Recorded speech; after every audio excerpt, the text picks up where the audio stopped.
Hi എല്ലാ കൂട്ടുകാർക്കും rank ഫാനിൻ്റെ പുതിയൊരു വീഡിയോ ക്ലാസ്സിലേക്ക് സ്വാഗതം. മനുഷ്യശരീരത്തിൻ്റെ അടിസ്ഥാന വിവരങ്ങളാണ് നമ്മൾ ഈ ക്ലാസ്സിലൂടെ ഡിസ്കസ് ചെയ്യുന്നത്. ഇതിനു മുമ്പ് മനുഷ്യശരീരത്തെക്കുറിച്ച് ഡീറ്റെയിൽ ആയിട്ടൊരു ക്ലാസ് ചെയ്തിട്ടുണ്ടായിരുന്നു. അതിൻ്റെ ലിങ്ക് കൂടെ ഞാൻ ഡിസ്ക്രിപ്ഷൻ ബോക്സിൽ കൊടുത്തിരിക്കാം. ആവശ്യമുള്ളവർ അതുകൂടെ കാണുക. നമ്മൾ ഇന്ന് ഈ ക്ലാസ്സിൽ പഠിക്കുന്നത് ശരീരത്തിൻ്റെ അടിസ്ഥാന വിവരങ്ങളെക്കുറിച്ചാണ്. എക്സാം ഓറിയൻ്റായിട്ടാണ് ഈ ക്ലാസ് തയ്യാറാക്കിയിട്ടുള്ളത്. അപ്പോൾ എല്ലാവരും ശ്രദ്ധയോടുകൂടെ ഈ വീഡിയോ സ്കിപ്പ് ചെയ്യാതെ കാണുക. ആദ്യമായിട്ടാണ് ഈ ചാനൽ കാണുന്നതെങ്കിൽ ചാനൽ ഒന്ന് സബ്സ്ക്രൈബ് ചെയ്ത് ബെൽ ബട്ടൺ എനേബിൾ ചെയ്യുക. നിങ്ങളുടെ കൂട്ടുകാരിലേക്ക് ഷെയർ ചെയ്യുക. നിങ്ങളുടേതായിട്ടുള്ള കമൻസ് കമൻറ്റ് ബോക്സിൽ രേഖപ്പെടുത്തുക. ഇതിൻ്റേതായിട്ടുള്ള നോട്ട്സ് ടെലഗ്രാം ചാനലിൽ കൊടുത്തിട്ടുണ്ട്. റാങ്ക് ഫാനിൻ്റെതായിട്ടുള്ള ടെലഗ്രാം ചാനലിൽ അതിൻ്റെ ലിങ്ക് കൂടെ ഞാൻ ഡിസ്ക്രിപ്ഷൻ ബോക്സിൽ കൊടുത്തിട്ടുണ്ടായിരിക്കും. നിങ്ങൾക്ക് അതുകൂടെ പ്രയോജനപ്പെടുത്താവുന്നതാണ്. നമ്മൾ ക്ലാസ്സിലേക്ക് കടന്നാലോ. ശരീര താപനില 36.9 ഡിഗ്രി സെൽഷ്യസ്. അപ്പോൾ മനുഷ്യശരീരത്തിൻ്റെ താപനില എത്രയാണ്? 36.9 ഡിഗ്രി സെൽഷ്യസ്. റൗണ്ട് ഫിഗർ ആയിട്ട് 37 ഡിഗ്രി സെൽഷ്യസ് എന്ന് നമ്മൾ പറയാറുണ്ട്. ഇനി അതിനെ ഫാരൻഹീറ്റിലോട്ട് പറഞ്ഞാലോ, 98.4 ഡിഗ്രി ഫാരൻഹീറ്റ്. 98.4 degree Fahrenheit. ഇനി കെൽവിൻ സ്കെയിലാണെങ്കിലോ 310 കെൽവിൻ. 310 കെൽവിൻ. അപ്പോൾ ശരീരത്തിൻ്റെ താപനില എത്രയാണ്? 36.9 ഡിഗ്രി സെൽഷ്യസ് അല്ലെങ്കിൽ 37 ഡിഗ്രി സെൽഷ്യസ്.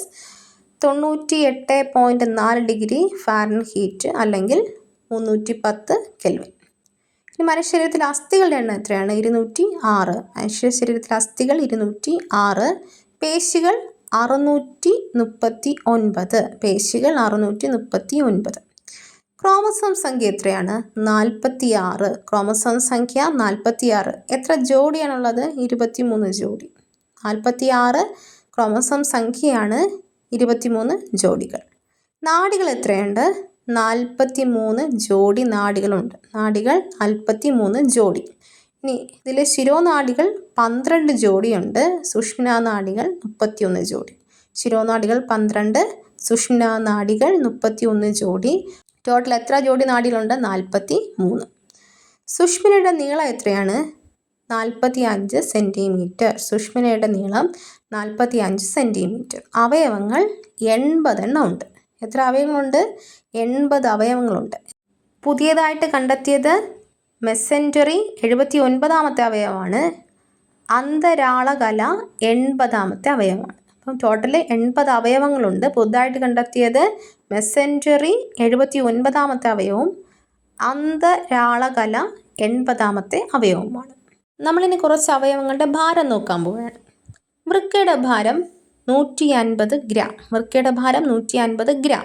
തലച്ചോറാണെങ്കിലോ 1400 ഗ്രാം. അതായത് 1.4 കിലോഗ്രാം എന്ന് പറയാം, അല്ലെങ്കിൽ 1400 ഗ്രാം. കരൾ 1500 ഗ്രാം. അതായത് 1.5 കിലോഗ്രാം, അതായത് 1.5 കിലോയോളം ഭാരമുണ്ട് കരൾ. ഹൃദയം 250 മുതൽ 300 ഗ്രാം വരെയാണ് ഭാരം.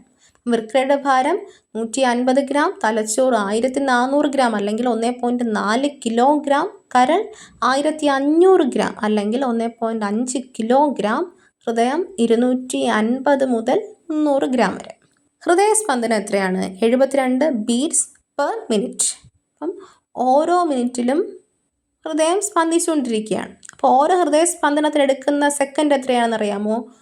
0.8 സെക്കൻഡ്. ഒരു സ്പന്ദനത്തിനെടുക്കുന്ന സമയം 0.8 സെക്കൻഡാണ്. ടോട്ടൽ ഒരു മിനിറ്റിൽ 72 ബീറ്റ്സ് ആണ് ഹൃദയസ്പന്ദനം. രക്തത്തിൻ്റെ pH എത്രയാണ്? 7.4. രക്തത്തിൻ്റെ pH 7.4. മനുഷ്യൻ്റെ ഗർഭകാലം എത്രയാണ്? 270 മുതൽ 280 ദിവസം. ഗർഭകാലം 270 മുതൽ 280 ദിവസം. രക്തസമ്മർദ്ദം എത്രയാണ്? 120/80 mm of Hg. 120/80 mm of Hg. Systolic മർദ്ദം, അതായത് കൂടിയ മർദ്ദം 120ഉം ഡയസ്റ്റോളിക് മർദ്ദം 80ഉമാണ്. രക്തസമ്മർദ്ദം 120/80 ആണ്. അതിൽ സിസ്റ്റോളിക് മർദ്ദം, അതായത് കൂടിയ മർദ്ദം 120. 120ൽ കൂടാൻ പാടില്ല. ഡയസ്റ്റോളിക് മർദ്ദം, അതായത് കുറഞ്ഞ മർദ്ദം എന്ന് പറഞ്ഞാൽ 80. 80ൽ കുറയാനും പാടില്ല. രക്തത്തിൻ്റെ അളവ് എത്രയാണ്? 4.5 മുതൽ 5.5 ലിറ്റർ വരെ, അല്ലെങ്കിൽ 4.5 മുതൽ 6 ലിറ്റർ വരെയും പറയാറുണ്ട്. ജലത്തിൻ്റെ ശതമാനം 60 മുതൽ 65% വരെയുണ്ട്. നമ്മുടെ ശരീരത്തിലെ ജലത്തിൻ്റെ ശതമാനം എത്രയാണ്? 60 മുതൽ 65% വരെ. തുടയലിൻ്റെ നീളം 50 സെൻറ്റിമീറ്റർ. തുടയലിൻ്റെ നീളം 50 സെൻറ്റിമീറ്റർ. ത്വക്കിൻ്റെ ഭാരം എത്രയാണ്? 10.9 കിലോഗ്രാം. ത്വക്കിൻ്റെ ഭാരം 10.9 കിലോഗ്രാം. ചെറുകുടലിൻ്റെ നീളം 5 മുതൽ 6 മീറ്റർ വരെ. ചെറുകുടലിൻ്റെ നീളം 5 മുതൽ 6 മീറ്റർ വരെ. വൻകുടലിൻ്റെ നീളം 1.5 മീറ്റർ, അതായത് 1.5 മീറ്റർ നീളമുണ്ട് വൻകുടലിന്. അന്നനാളത്തിൻ്റെ നീളം 25 സെൻറ്റിമീറ്റർ. അന്നനാളത്തിൻ്റെ നീളം 25 സെൻറ്റിമീറ്റർ. നട്ടെല്ലിൻ്റെ കശേരുക്കളുടെ എണ്ണം. നട്ടെല്ലിലെ കശേരുക്കളുടെ എണ്ണം 33 കശേരുക്കൾ നമുക്കുണ്ട് നട്ടെല്ലിൽ. ഏറ്റവും വലിയ അവയവം എന്ന് പറയുന്നത് ത്വക്കാണ്. എങ്കിൽ ഏറ്റവും ചെറിയ അവയവം ഏതാണ്? പീനിയൽ ഗ്രന്ഥി. ഏറ്റവും വലിയ അവയവം ത്വക്കും ഏറ്റവും ചെറുത് പീനിയൽ ഗ്രന്ഥി. ഏറ്റവും വലിയ ജ്ഞാനേന്ദ്രിയം എന്താണ്? ത്വക്കാണ്. അപ്പോൾ ഏറ്റവും ചെറുതാ ചെവിയാണ്. ഏറ്റവും വലിയ ജ്ഞാനേന്ദ്രിയം ത്വക്കും ഏറ്റവും ചെറുത് ചെവിയുമാണ്. ഏറ്റവും വലിയ ആന്തരിക അവയവമാണ് കരൾ. ഏറ്റവും വലിയ ആന്തരിക അവയവം കരളാണ്. ഏറ്റവും ചെറുതോ? പീനിയൽ ഗ്രന്ഥി. അപ്പം പീനിയൽ ഗ്രന്ഥി ഏറ്റവും ചെറിയ ആന്തരിക അവയവമാണ്.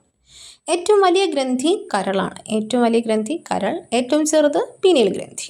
ഏറ്റവും വലിയ അന്തസ്രാവ ഗ്രന്ഥി. ഏറ്റവും വലിയ അന്തസ്രാവ ഗ്രന്ഥിയാണ് തൈറോയ്ഡ് ഗ്രന്ഥി. ഏറ്റവും ചെറിയ അന്തസ്രാവ ഗ്രന്ഥി പീനിയൽ ഗ്രന്ഥി തന്നെയാണ്. ഏറ്റവും വലിയ അസ്ഥി എവിടെയാണ്? തുടയലിലാണ്. ഏറ്റവും വലിയ അസ്ഥി തുടയലിൽ. ഏറ്റവും ചെറുതാ കർണാസ്ഥി അല്ലെ സ്റ്റേപ്പിസ് എന്ന് പറയും. ഏറ്റവും വലിയ അസ്ഥി തുടയലിലും ഏറ്റവും ചെറുത് കർണാസ്ഥിയാണ്. ഏറ്റവും വലിയ പേശി അതാണ് ഗ്ലൂട്ടിയസ് മാക്സിമസ്. ഏറ്റവും വലിയ പേശിയാണ് ഗ്ലൂട്ടിയസ് മാക്സിമസ്. ഏറ്റവും ചെറുത് സ്റ്റേപ്പിഡിയസ് പേശി. ഏറ്റവും ചെറുത് സ്റ്റേപ്പിഡിയസ് പേശിയാണ്. ഭാരമേറിയ പേശി ഗ്ലൂട്ടിയസ് മാക്സിമസ് ആണ് ഭാരമേറിയ പേശി. ഏറ്റവും കുറവുള്ളതാണെങ്കിലോ സ്റ്റേപ്പിഡിയസ് പേശി തന്നെയാണ് ഏറ്റവും ഭാരം കുറഞ്ഞ പേശി. ബലമുള്ള പേശി മാസ്റ്റർ പേശി അല്ലെങ്കിൽ താടിയെല്ല് പേശി എന്ന് പറയും. ബലമുള്ള പേശി മാസ്റ്റർ പേശി അല്ലെങ്കിൽ താടിയെല്ല് പേശി. ഏറ്റവും കുറവ് ബലമുള്ള പേശിയാണെങ്കിലോ സ്റ്റേപ്പിഡിയസ് പേശി. നീളമുള്ള പേശി ഏതാണ്? സാർട്ടോറിയസ് പേശി. നീളമുള്ള പേശി സാർട്ടോറിയസ് പേശി. ഏറ്റവും കുറവാണെങ്കിൽ സ്റ്റേപ്പിഡിയസ് പേശി. കൂടുതലുള്ള മൂലകം ഏതാണ്? ഓക്സിജൻ. നമ്മുടെ ശരീരത്തിൽ ഏറ്റവും കൂടുതലുള്ള മൂലകം ഓക്സിജനാണ്. 65% ഓക്സിജനാണ്. ഏറ്റവും കുറവുള്ളതാണെങ്കിലോ മഗ്നീഷ്യമാണ്. ഇനി കൂടുതലുള്ള ലോഹമാണെങ്കിലോ കാൽസ്യം. 1.5% എന്താണ് നമ്മുടെ ശരീരത്തിലുണ്ട്. അപ്പം അതാണ് ഏറ്റവും കൂടുതലുള്ള ലോഹം കാൽസ്യം. ഏറ്റവും കുറവ് മഗ്നീഷ്യമാണ്. അപ്പോൾ ഏറ്റവും കൂടുതലുള്ളത് ഓക്സിജനാണ് മൂലകം. പിന്നെ ഏറ്റവും കൂടുതലുള്ള ലോഹം എന്ന് പറഞ്ഞാൽ കാൽസ്യമാണ്. ഇനി ഏറ്റവും കുറവുള്ള മൂലകവും ഏറ്റവും കുറവുള്ള ലോഹവും മഗ്നീഷ്യം തന്നെയാണ്. കാഠിന്യമുള്ള പദാർത്ഥം ഇനാമലാണ്. കാഠിന്യമുള്ള പദാർത്ഥം ഇനാമൽ. ഏറ്റവും കുറവ് കാഠിന്യമുള്ള പദാർത്ഥവും കൊഴുപ്പാണ്. ഏറ്റവും വലിയ കോശം ഏതാണ്? അണ്ഡമാണ്. ഏറ്റവും ചെറുതാണെങ്കിലോ പുരുഷ ബീജമാണ്. ഏറ്റവും വലിയ കോശം അണ്ഡവും ഏറ്റവും ചെറുത് പുരുഷ ബീജം. നീളം കൂടിയ കോശം ഏതാണ്? നാഡീകോശമാണ്. നീളം കൂടിയ കോശം നാഡീകോശവും ഏറ്റവും കുറവാണെങ്കിൽ ബീജകോശം. ബീജകോശത്തിന് എന്താണ്? നീളം കുറവാണ്. ഇനി ആയുസ് കൂടിയ കോശം ഏതാണ്? നാഡീകോശം. ആയുസ് കൂടിയത് നാഡീകോശമാണ്. കുറവാണെങ്കിലോ ശ്വേതരക്താണുക്കൾ. അതിലെ ബാസോഫിലിനാണ് ഏറ്റവും കുറവ് ആയുസ്. ആയുസ് കുറഞ്ഞ കോശം എന്ന് പറയുന്നത് നാഡീകോശമാണ്. ഏറ്റവും കുറവാണെങ്കിലോ ശ്വേതരക്താണുക്കളാണ്. ശ്വേതരക്താണുക്കളിൽ ബാസോഫിലാണ്. ഇനി നാഡീവ്യവസ്ഥയുടെ അടിസ്ഥാന നിർമ്മാണ ഘടകം ഏതാണ്? നാഡീകോശമാണ്. നാഡീവ്യവസ്ഥയുടെ അടിസ്ഥാന നിർമ്മാണ ഘടകം നാഡീകോശം. വിഭജിക്കാത്ത കോശങ്ങളാണ് നാഡീകോശങ്ങൾ. വിഭജിക്കാത്ത കോശങ്ങളാണ് നാഡീകോശങ്ങൾ. മൂർഖൻ പാമ്പിൻ്റെ വിഷം ബാധിക്കുന്ന ശരീരഭാഗം. മൂർഖൻ പാമ്പിൻ്റെ വിഷം ഏറ്റു കഴിഞ്ഞാൽ ബാധിക്കുന്ന ശരീരഭാഗമാണ് നാഡീകോശം. നാഡീവ്യവസ്ഥയെ ബാധിക്കുന്ന രോഗങ്ങൾ ഏതൊക്കെയാണ്? അപസ്മാരം, അൽഷിമേഴ്സ്, പാർക്കിൻസൺസ്, പോളിയോ, പേവിഷബാധ. അപ്പോൾ ഇതെല്ലാം നാഡീവ്യവസ്ഥയെ ബാധിക്കുന്ന രോഗങ്ങൾ ഏതൊക്കെയാണ്? അപസ്മാരം, അൽഷിമേഴ്സ്, പാർക്കിൻസൺസ്, പോളിയോ, പേവിഷബാധ.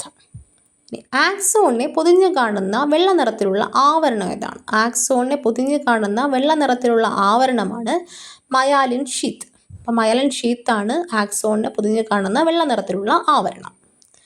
മസ്തിഷ്കത്തിലേക്കും സുഷ്മിനയിലേക്കും സന്ദേശങ്ങളെ വഹിക്കുന്ന നാഡീകോശങ്ങളാണ് സംവേദ നാഡീകോശങ്ങൾ. മസ്തിഷ്കത്തിലേക്കും സുഷ്മിനയിലേക്കും സന്ദേശങ്ങളെ വഹിക്കുന്ന നാഡീകോശങ്ങളാണ് സംവേദ നാഡീകോശങ്ങൾ. മസ്തിഷ്കത്തിൽ നിന്നും സുഷ്മ്നയിൽ നിന്നും സന്ദേശങ്ങൾ വിവിധ അവയവങ്ങളിലേക്ക് എത്തിക്കുന്ന നാഡീകോശങ്ങളാണ് പരക നാഡീകോശങ്ങൾ. അപ്പോൾ മസ്തിഷ്കത്തിൽ നിന്നും സുഷ്മ്നയിൽ നിന്നും സന്ദേശങ്ങൾ വിവിധ അവയവങ്ങളിലേക്ക് എത്തിക്കുന്ന നാഡീകോശങ്ങളാണ് പരക നാഡീകോശങ്ങൾ. നാഡീവ്യവസ്ഥയുടെ കേന്ദ്രം മസ്തിഷ്കമാണ്. അതായത് നമ്മുടെ ബ്രെയിനാണ് നാഡീവ്യവസ്ഥയുടെ കേന്ദ്രം എന്ന് പറയുന്നത്. ശ്വസിക്കുന്ന ഓക്സിജൻ്റെ 20% ഉപയോഗിക്കുന്ന ശരീരഭാഗമാണ് മസ്തിഷ്കം. ശ്വസിക്കുന്ന ഓക്സിജൻ്റെ 20% ഉപയോഗിക്കുന്ന ശരീരഭാഗം ഏതാണ്? മസ്തിഷ്കമാണ്. ഏറ്റവും കൂടുതൽ ഊർജ്ജം ആവശ്യമുള്ള ശരീരഭാഗം മസ്തിഷ്കമാണ്. ഏറ്റവും കൂടുതൽ ഊർജ്ജം ആവശ്യമുള്ള ശരീരഭാഗം മസ്തിഷ്കമാണ്. മസ്തിഷ്കത്തെ പൊതിഞ്ഞ് സൂക്ഷിക്കുന്ന ആവരണമാണ് മെനിഞ്ചസ്. മസ്തിഷ്കത്തെ പൊതിഞ്ഞ് സൂക്ഷിച്ചിരിക്കുന്ന ആവരണമാണ് മെനിഞ്ചസ്. മെനിഞ്ചസിനെ ബാധിക്കുന്ന ഒരു രോഗമാണ് മെനിഞ്ചൈറ്റിസ്. മെനിഞ്ചസിനെ ബാധിക്കുന്ന ഒരു രോഗമാണ് മെനിഞ്ചൈറ്റിസ്. തലച്ചോറിലെ ഏറ്റവും വലിയ ഭാഗമാണ് സെറിബ്രം. തലച്ചോറിലെ ഏറ്റവും വലിയ ഭാഗമാണ് സെറിബ്രം. ഐച്ഛിക പ്രവർത്തനങ്ങളെ നിയന്ത്രിക്കുകയും കാഴ്ച, കേൾവി, ഗന്ധം, രുചി, സ്പർശം എന്നിവയെക്കുറിച്ച് ബോധമുളവാക്കുന്ന ഭാഗമാണ് സെറിബ്രം. ഐച്ഛിക പ്രവർത്തനങ്ങൾ നിയന്ത്രിക്കുകയും കാഴ്ച, കേൾവി, ഗന്ധം, രുചി, സ്പർശം എന്നിവയെക്കുറിച്ച് ബോധം ഉളവാക്കുന്ന ഭാഗമാണ് സെറിബ്രം. ഭാവന, ചിന്ത, ഓർമ്മ, സ്വബോധം, യുക്തിചിന്ത, ബുദ്ധി എന്നിവയുടെ കേന്ദ്രമാണ് സെറിബ്രം. അപ്പം ഭാവന, ചിന്ത, ഓർമ്മ, സ്വബോധം, യുക്തിചിന്ത, ബുദ്ധി എന്നിവയുടെ കേന്ദ്രം സെറിബ്രമാണ്. ശരീരത്തിൻ്റെ തുലനാവസ്ഥയെ നിയന്ത്രിക്കുന്ന മസ്തിഷ്ക ഭാഗമാണ് സെറിബെല്ലം. ശരീരത്തിൻ്റെ തുലനാവസ്ഥയെ നിയന്ത്രിക്കുന്ന മസ്തിഷ്ക ഭാഗമാണ് സെറിബെല്ലം. മസ്തിഷ്കത്തിലെ രണ്ടാമത്തെ വലിയ ഭാഗമാണ് ലിറ്റിൽ ബ്രെയിൻ അല്ലെങ്കിൽ സെറിബെല്ലം. മസ്തിഷ്കത്തിലെ രണ്ടാമത്തെ വലിയ ഭാഗമാണ് ലിറ്റിൽ ബ്രെയിൻ അഥവാ സെറിബെല്ലം. പേശി പ്രവർത്തനങ്ങളെ ഏകോപിപ്പിക്കുന്ന ഭാഗമാണ് ലിറ്റിൽ ബ്രെയിൻ. പേശി പ്രവർത്തനങ്ങളെ ഏകോപിപ്പിക്കുന്ന ഭാഗം ലിറ്റിൽ ബ്രെയിൻ. മദ്യപിക്കുമ്പോൾ ലഹരി ബാധിക്കുന്ന മസ്തിഷ്ക ഭാഗമാണ് ലിറ്റിൽ ബ്രെയിൻ. മദ്യപിക്കുമ്പോൾ ലഹരി ബാധിക്കുന്ന മസ്തിഷ്ക ഭാഗം ലിറ്റിൽ ബ്രെയിൻ ആണ്. രക്തക്കുഴലുകളുടെ സങ്കോചം, ഹൃദയസ്പന്ദനം എന്നിവയെ നിയന്ത്രിക്കുന്ന ഭാഗം മെഡുല്ല ഒബ്ലോങ്കേറ്റ. രക്തക്കുഴലുകളുടെ സങ്കോചം, ഹൃദയസ്പന്ദനം എന്നിവയെ നിയന്ത്രിക്കുന്ന ഭാഗം മെഡുല്ല ഒബ്ലോങ്കേറ്റ. മസ്തിഷ്കത്തിൻ്റെ ഏറ്റവും ചുവട്ടിലുള്ള ഭാഗം മെഡുല്ല ഒബ്ലോങ്കേറ്റ. മസ്തിഷ്കത്തിൻ്റെ ഏറ്റവും ചുവട്ടിലുള്ള ഭാഗം മെഡുല്ല ഒബ്ലോങ്കേറ്റ. വേദന സംഹാരികൾ പ്രവർത്തിക്കുന്ന മസ്തിഷ്ക ഭാഗം തലാമസാണ്. വേദന സംഹാരികൾ പ്രവർത്തിക്കുന്ന മസ്തിഷ്ക ഭാഗം തലാമസ്.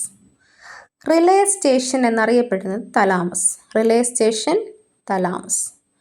നിദ്രാവേളയിൽ സെറിബ്രത്തിലേക്കുള്ള ആവേഗങ്ങളെ തടയുന്ന ഭാഗം തലാമസ്. നിദ്രാവേളയിൽ സെറിബ്രത്തിലേക്കുള്ള ആവേഗങ്ങളെ തടയുന്ന ഭാഗം തലാമസ്. നാഡീവ്യവസ്ഥയുടെ ഭാഗമായ അന്തസ്രാവി ഗ്രന്ഥിയാണ് ഹൈപ്പോതലാമസ്. നാഡീവ്യവസ്ഥയുടെ ഭാഗമായ അന്തസ്രാവി ഗ്രന്ഥി ഹൈപ്പോതലാമസ്.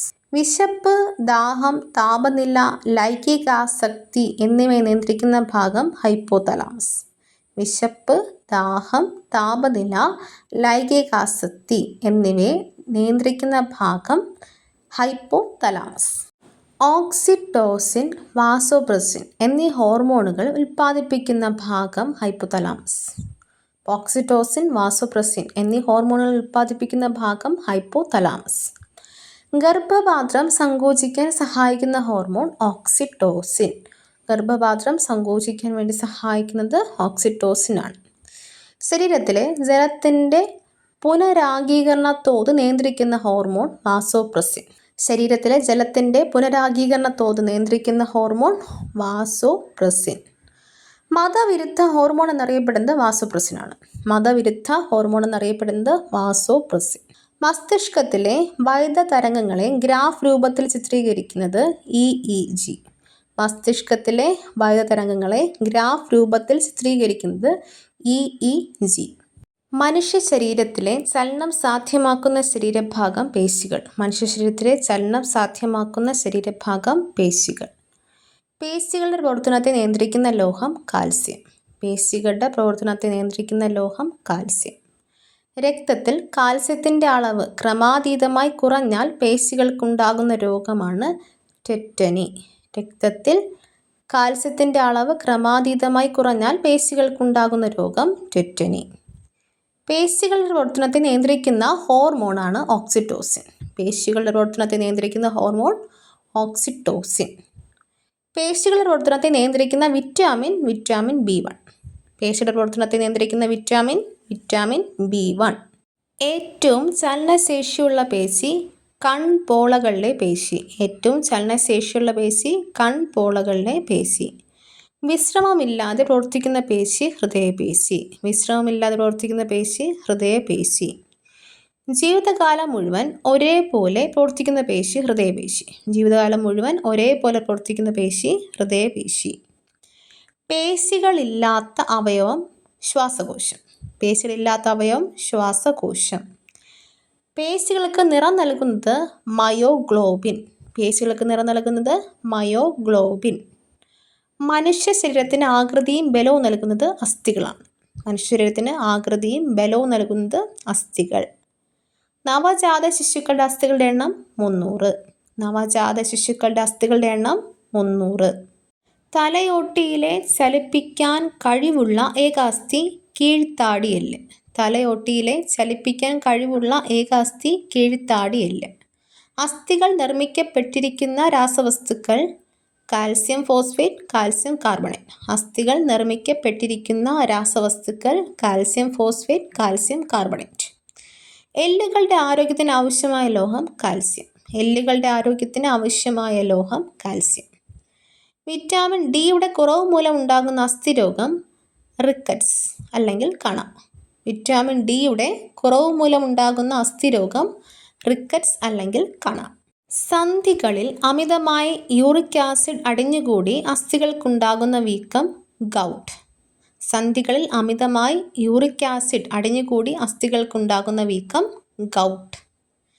ബിഷപ്സ് രോഗം എന്നറിയപ്പെടുന്നത് ഗൗട്ടാണ്. ബിഷപ്സ് രോഗം എന്നറിയപ്പെടുന്നത് ഗൗട്ട്.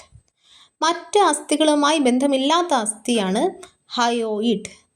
മറ്റ് അസ്ഥികളുമായി ബന്ധമില്ലാത്ത അസ്ഥി ഹയോയിഡ്. മനുഷ്യ ശരീരവുമായി ബന്ധപ്പെട്ട പഠനശാഖകളെ നമുക്ക് നോക്കാം. ശരീരഘടന അനാട്ടമി. ശരീരഘടന അനാട്ടമി. തലമുടി ട്രൈക്കോളജി. തലമുടി ട്രൈക്കോളജി. മസ്തിഷ്കം സുഷ്മിനാനാഡി നാഡീകോശങ്ങൾ നാഡീശാസ്ത്രം. മസ്തിഷ്കം സുഷ്മിനാനാഡി നാഡീകോശങ്ങൾ നാഡീശാസ്ത്രം. മൂക്ക് റൈനോളജി. മൂക്ക് റൈനോളജി. ചെവി ഓട്ടോളജി. ചെവി ഓട്ടോളജി. ത്വക്ക് ഡെർമറോളജി. ത്വക്ക് ഡെർമറോളജി. ഒന്നുകൂടെ നോക്കാം.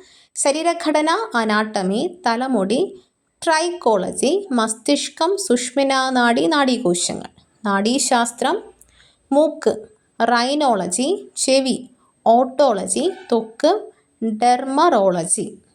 കണ്ണ് ഒഫ്താൽമോളജി. കണ്ണ് ഒഫ്താൽമോളജി. കരൾ ഹെപ്പറ്റോളജി. കരൾ ഹെപ്പറ്റോളജി. എല്ലുകൾ ഓസ്റ്റിയോളജി. എല്ലുകൾ ഓസ്റ്റിയോളജി. വൃക്ക നെഫ്രോളജി. വൃക്ക നെഫ്രോളജി. പേശികൾ മയോളജി. പേശികൾ മയോളജി. അന്നനാളം, ആമാശയം, ചെറുകുടൽ, വൻകുടൽ, മലാശയം, പാൻക്രിയാസ്, പിത്താശയം, പിത്തരസം, നാളങ്ങൾ, കരൾ ഗാസ്ട്രോ എൻട്രോളജി. അന്നനാളം, ആമാശയം, ചെറുകുടൽ, വൻകുടൽ, മലാശയം, പാൻക്രിയാസ്, പിത്താശയം, പിത്തരസ, നാളങ്ങൾ, കരൾ ഗാസ്ട്രോ എൻട്രോളജി. രക്തം ഹെമറ്റോളജി. രക്തം ഹെമറ്റോളജി. ഒന്നുകൂടെ നോക്കാം. കണ്ണ് ഒപ്താൽമോളജി, കരൾ ഹെപ്പറ്റോളജി, എല്ലുകൾ ഓസ്റ്റിയോളജി, വൃക്ക നെഫ്രോളജി, പേശികൾ മയോളജി, അന്നനാളം, ആമാശയം, ചെറുകുടൽ, വൻകുടൽ, മലാശയം, പാൻക്രിയാസ്, പിത്താശയം, പിത്തരസ, നാളങ്ങൾ, കരൾ ഗാസ്ട്രോ എൻട്രോളജി. രക്തം ഹെമറ്റോളജി. കോശം സൈറ്റോളജി. കോശം സൈറ്റോളജി. ശ്വാസകോശം പൾമോളജി. ശ്വാസകോശം പൾമോളജി. ഹോർമോണുകൾ എൻഡോക്രൈനോളജി. ഹോർമോണുകൾ endocrinology. ഗർഭാശയം gynaecology. ഗർഭാശയം gynaecology. മലദ്വാരം അനോസ്കോപ്പി. മലദ്വാരം അനോസ്കോപ്പി. വൃക്ഷണം urology, വൃക്ഷണം urology.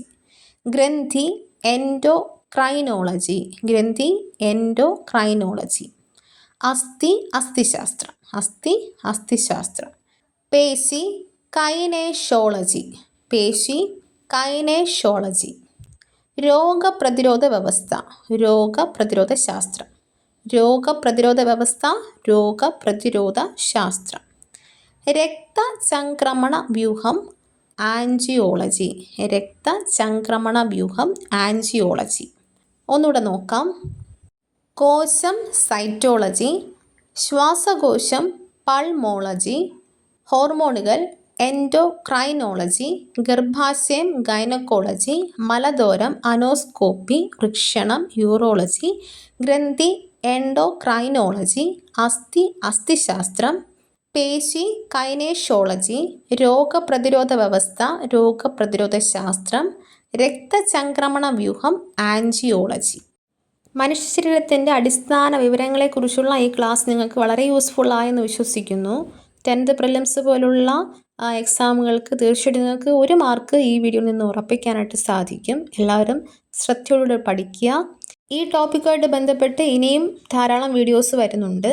അപ്പോൾ തീർച്ചയായിട്ടും ഈ ചാനൽ നിങ്ങൾ സബ്സ്ക്രൈബ് ചെയ്ത് ബെൽ ബട്ടൺ എനേബിൾ ചെയ്യുക. തുടർന്നുള്ള വീഡിയോസും നിങ്ങൾ കാണുക, നിങ്ങളുടെ കൂട്ടുകാരിലേക്കൂടി ഷെയർ ചെയ്യുക, നിങ്ങളുടെ അഭിപ്രായങ്ങൾ കമൻറ്റ് ചെയ്യുക.